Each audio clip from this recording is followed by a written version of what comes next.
लागेको भए मङ्गल भनेर खानाबाट भयो।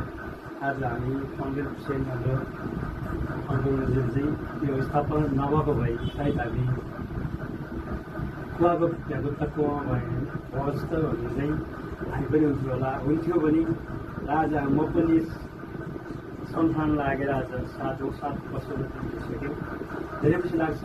आज हामी धेरै गर्व गर्छु मङ्गल भएर जन्मेको र मङ्गल भएर वार्ता पाउन एकदम खुसी लागेको छ।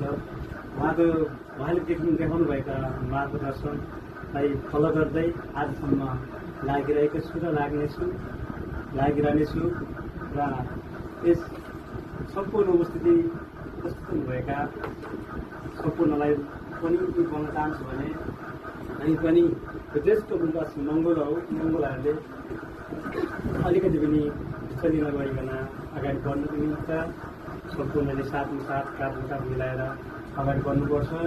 उहाँले हिजो पञ्चायतकालदेखि नै हाम्रो त्यस्तो सङ्घर्ष त्यस्तो अवस्थामा पनि उहाँ एक्लै लडेर चाहिँ हामीले त्यस्तो महान व्यक्तिले चाहिँ हाम्रो लागि धेरै कुरा छोडेर जानु भएको उहाँले दिनुभएको दर्शन हामीले पुरा गर्नुपर्छ, सबै लाग्नुपर्छ र आज हामी 91 जन्मदिन मनाउँदाखेरि उहाँलाई सम्झिँदाखेरि गर्व लाग्छ कि यदि डाक्टर गोपाल गुरुङ नजन्मिएको भए सायद हामीले मङ्गल भनेर शब्द पनि लिन नपाउँथ्यो होला र उहाँले गर्दा नै आज हामी मङ्गल भएर बोल्न र अगाडि बढ्नको निम्ति र जहाँसुकै गए पनि म एउटा मङ्गल हो भनेर भन्न सकेको छौँ, भन्न पाइरहेको छौँ।